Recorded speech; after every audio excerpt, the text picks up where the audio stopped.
नमस्कार दोस्तों। उम्मीद है आप लोग सब अच्छे होंगे। तो आज हम जो इस वीडियो में बात करने वाले हैं, बात करेंगे हम इंटरप्लीडर सूट की। इंटरप्लीडर सूट का जो प्रोविज़न है हमारे पास वो सीपीसी में मिलता है और वो section 88 and rule and order 35 है।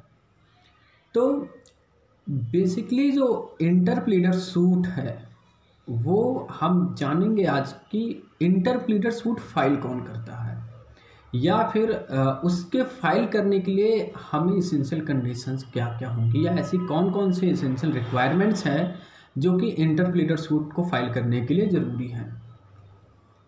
तो अगर हम इंटरप्लीडर सूट की बात करें तो यहाँ होता क्या है कि जो डिफेंडेंट होते हैं वही आपस में एक दूसरे से इंटरप्रेट करते हैं। मतलब जो डिफेंडेंट होते हैं वही एक दूसरे से अपने क्लेम के लिए लड़ते हैं, अपने क्लेम के लिए बातें करते हैं।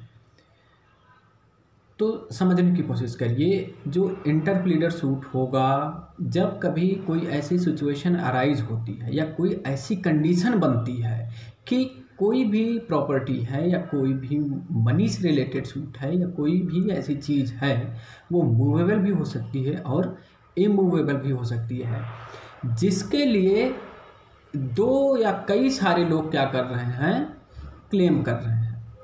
तब ऐसी सिचुएशन में जिसके पास भी वो प्रॉपर्टी है या कोई भी ऐसी चीज़ें हैं या कोई भी ऐसी वस्तु है, तो वो कोर्ट में क्या कर सकता है, एक सूट फाइल कर सकता है, जिसको हम क्या बोलते हैं, इंटरप्लीडर सूट। तो जो सेक्शन 88 का जो प्रोविज़न है वो वहाँ यही बातें कहेंगी। जब कोई ऐसी प्रॉपर्टी है जहाँ दो या उससे कई सारे लोग एक सेम प्रॉपर्टी को क्लेम कर रहे हैं और जिसके पास प्रॉपर्टी है उसका उस प्रॉपर्टी में कोई इंटरेस्ट नहीं है एक्सेप्ट चार्जेस। मतलब चार्जेस मतलब उसका जो खर्च लगा हुआ हो उस प्रॉपर्टी का, उसको छोड़कर उसका कोई इस प्रॉपर्टी में इंटरेस्ट नहीं है, तब क्या कर सकता है, वो पर्सन कोर्ट में इंटरप्लीडर सूट फाइल कर सकता है। ये सब बात करता है हमारी सेक्शन 88। लेकिन हाँ, अगर एक इलस्ट्रेशन समझने की कोशिश करते हैं जिससे और ज़्यादा चीज़ें आसान हो जाएंगी और क्लियर हो जाएंगी। सपोज़ करो कि ये पेन मेरे पास है, मेरा नाम ए है और ये पेन है मेरे पास। जो बी और सी पर्सन नाम के लोग हैं वो इस पेन को क्लेम कर रहे हैं कि बी कह रहा है मेरी है, सी कह रहा है मेरी है।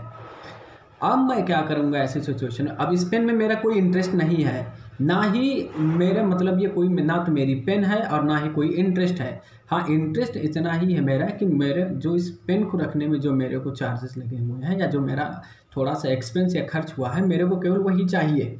अब बी और सी सेम क्या कर रहे हैं, क्लेम कर रहे हैं। तो मैं क्या करूँगा, मैं जाकर कोर्ट में एक सूट इंस्टीट्यूट कर सकता हूँ कि भाई दो लोग हैं इस पेन के लिए क्लेम कर रहे हैं, आप डिसाइड करिए कि ये पेन किसकी है।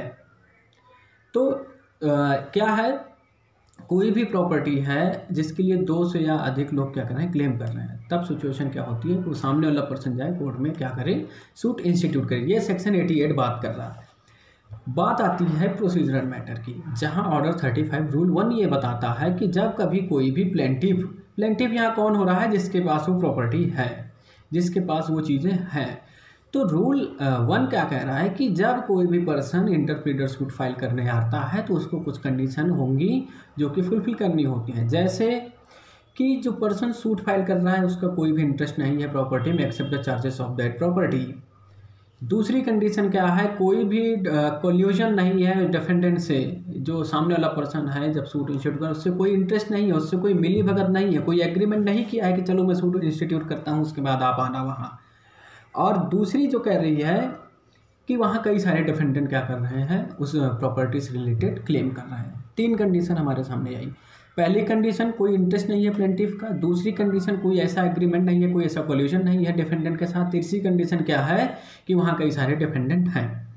अब ऐसी सोचें, जब फुलफिल हो जाएगी सारी कंडीशंस तो क्या कर सकता है, प्लेंटिफ सूट इंस्टीट्यूट कर सकता है और कोर्ट क्या करेगी, फिर उस मैटर की सुनवाई करेगी।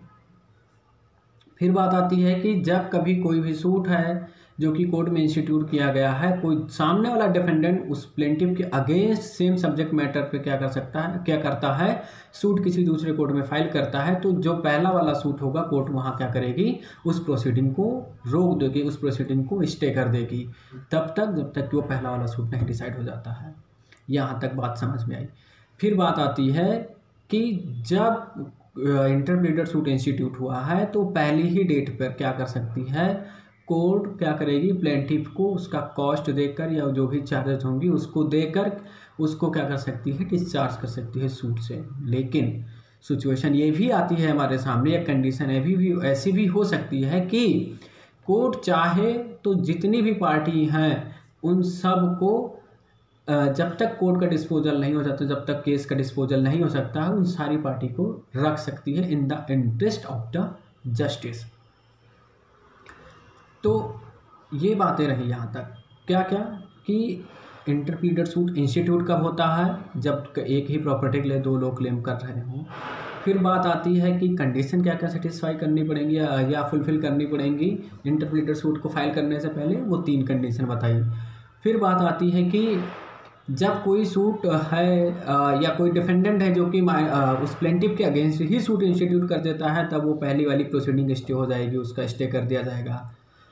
अब फिर बात आती है कि पहली ही डेट पर या पहली हियरिंग पर क्या हो सकता है कि कोर्ट चाहे तो उस प्लेंटिफ को डिस्चार्ज कर सकती है उसको कॉस्ट और उसको चार्जेस देकर, लेकिन अगर नेसेसरी है in the interest of the justice तो कोर्ट के पास ये भी पावर है कि समस्त पार्टी या जितने भी पार्टियां हैं उनको क्या कर सकती है, उनको लास्ट तक रख सकती है जब तक कि कोर्ट का डिस्पोजल नहीं हो जाता है। ये तो यहाँ तक की बातें रहीं।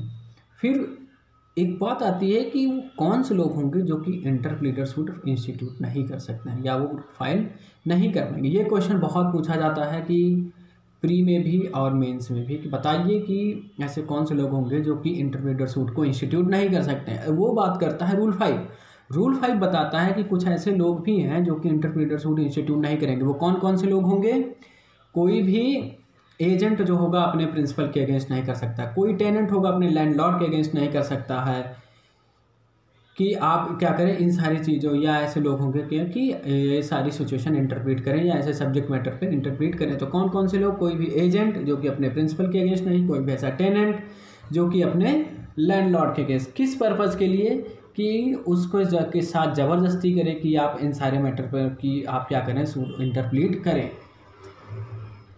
तो आज का वीडियो यहीं तक, उम्मीद है आपको ये सारी चीज़ें समझ में आई होंगी।